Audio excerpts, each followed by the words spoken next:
Halo teman-teman, kami dari Universitas Kristen Wirawacana Sumba, Program Studi Pendidikan Biologi. Kami dari kelompok 7 membahas tentang daur biokimia dengan anggota yang pertama Ensy Bangkahi dengan NIM 2318004. Anggota yang kedua yaitu Lydia Saingo dengan NIM 2318039. Anggota yang ketiga yaitu Guna Worihana dengan NIM 2318018. Anggota yang keempat yaitu Yosiana Anahamu dengan NIM 2318025. Berikut saya akan menjelaskan pengertian dari siklus biokimia. Siklus biokimia adalah siklus unsur-unsur atau senyawa kimia yang mengalir dari komponen abiotik ke komponen biotik yang berlangsung secara berulang. Fungsi dari daur biokimia yaitu untuk mengembalikan semua unsur-unsur kimia yang sudah terpakai oleh semua yang ada di bumi, baik komponen biotik maupun komponen abiotik, sehingga kelangsungan hidupnya terjaga. Berikut jenis-jenis dari daur siklus biokimia adalah siklus karbon dan oksigen, siklus nitrogen, siklus fosfor, dan daur hidrologi. Siklus karbon dan oksigen. Pengertian dari siklus karbon adalah sirkulasi transformasi karbon bolak-balik antara makhluk hidup dan lingkungan. Sumber penghasil dari siklus karbon dan oksigen ada dua, yaitu yang pertama, karbon dihasilkan dari proses respirasi makhluk hidup serta dekomposisi organisme yang telah mati. Penyebab penghasil dari siklus karbon dan oksigen yang kedua adalah karbon dari alam yang bersumber dari aktivitas alam ketika terjadi peristiwa kebakaran hutan, erupsi vulkanik, dan gunung berapi.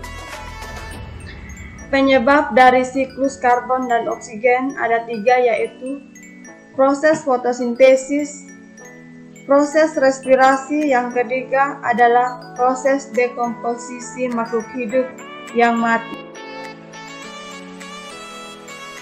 Siklus karbon dan oksigen. Mengapa siklus karbon dan oksigen digabung?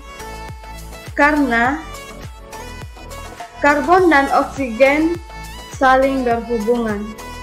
Ketika matahari bersinar, baik tumbuhan di darat maupun tumbuhan di perairan dapat melepaskan O2 melalui proses fotosintesis. O2 yang dilepaskan oleh tumbuhan akan dipakai oleh manusia, hewan, dan tumbuhan itu sendiri melalui proses respirasi. Tumbuhan, hewan, manusia akan menghasilkan CO2 untuk kembali ke atmosfer. Siklus nitrogen. Proses siklus nitrogen diikat oleh bakteri pengikat yang disebut dengan fiksasi nitrogen. Bakteri ini hidup di polong-polongan atau leguminasi yang terdapat di bintil akar. Di tempat ini ada bagian atau beberapa bagian bakteri yang hidup di dalamnya. Salah satu contoh yaitu bakteri Rhizobium. Bakteri Rhizobium ini digunakan untuk proses fisiologi metabolisme tumbuhan. Ketika hewan dan tumbuhan mati atau punah, akan diurai dalam proses pembusukan yang disebut dengan dekomposisi.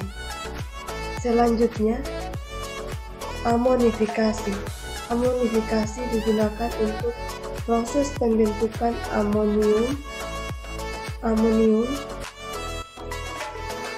dan Dari proses tersebut akan menghasilkan nitrifikasi yang dibantu oleh bakteri dan diubah lagi menjadi senyawa yang lebih kompleks, yaitu nitrat. Ketika sudah terbentuk menjadi nitrat, dapat langsung dipakai oleh tumbuhan yang disebut dengan proses asimilasi. Pada bagian ini, ketika dikembalikan dinamakan denitrifikasi dan dilipatkan ke udara menjadi bentuk gas seperti semula. Selanjutnya saya akan menjelaskan siklus fosfor. Pengertian siklus fosfor merupakan siklus biogeokimia yang menggambarkan pergerakan fosfor melalui bidang ekosistem, litosfer, hidrosfer, dan biosfer. Sumber penghasil siklus fosfor, sebagian besar fosfor bersumber dari batu-batuan. Penyebab siklus fosfor, pelepukan secara alami dipengaruhi oleh faktor hujan, cuaca, dan juga erosi. Proses siklus fosfor. Fosfat di bebatuan mengalami paparan sinar matahari di pelepukan bebatuan. Fosfat dalam bebatuan menyebabkan fosfat dalam tanah anorganik. Kemudian, fosfat menyusun senyawa organik tumbuhan mengalami detritus. Detritus ini dari detrifor dalam tanam.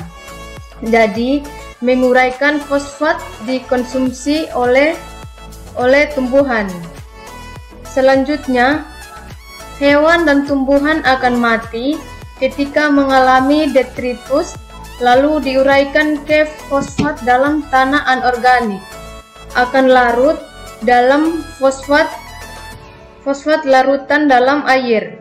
Setelah larut dalam air, ada yang namanya larutan atau endapan dalam penyerapan fosfat oleh bebatuan. Otomatis, ketika batuan itu terangkat atau mengalami penambangan, akhirnya menjadi batu-batuan. Jadi baik, saya akan menjelaskan tentang siklus hidrologi. Pengertian dari siklus hidrologi yaitu merupakan siklus atau sirkulasi air yang berasal dari bumi, kemudian menuju ke atmosfer dan kembali lagi ke bumi yang berlangsung secara menerus. Sumber penghasil dari siklus hidrologi yaitu berasal dari air laut, sungai, dan danau. Penyebab dari siklus hidrologi yaitu penguapan air akibat pemanasan oleh sinar matahari. Proses dari hidrologi yaitu karena adanya pemanasan oleh sinar matahari, maka air yang ada di laut itu akan terjadi penguapan melalui proses yang dinamakan evaporasi. Proses evaporasi adalah penguapan air dari tubuh-tubuh air seperti air laut, danau, sungai akibat pemanasan sinar matahari. Kemudian penguapan juga terjadi karena adanya tumbuhan atau jasad hidup yang kita kenal sebagai transpirasi. Proses dari transpirasi adalah penguapan air dari tanaman melalui stomata atau mulut daun. Selain evaporasi transpirasi, terjadi juga yang namanya sublimasi. Proses sublimasi yaitu penguapan yang terjadi pada es tanpa melalui proses pencairan. Selanjutnya, karena adanya angin, maka awan-awan tersebut akan bergerak menuju daratan dan perbedaan tekanan dan digerakkan oleh angin, maka proses saat uap awan mencapai titik jenuhnya, maka terjadilah proses presipitasi. Proses presipitasi adalah proses turunnya air ke permukaan bumi dalam bentuk hujan.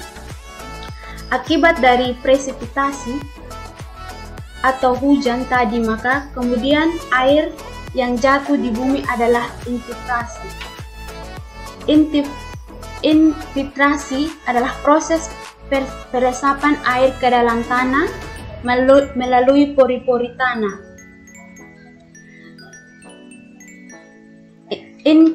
Infiltrasi mengalir seperti aliran air tanah yang disebut perkolasi. Kemudian, bagian yang terus menjadi cadangan air tanah. Pada saat hujan turun, dia akan masuk ke dalam tanah dan ada sebagian yang mengalir ke permukaan yang disebut runoff. Runoff adalah pergerakan air hujan dari tempat yang tinggi ke tempat yang lebih rendah yang terjadi di permukaan bumi. Dan bisa terjadi akhirnya mengalir ke renasi air, kemudian akan masuk kembali ke laut.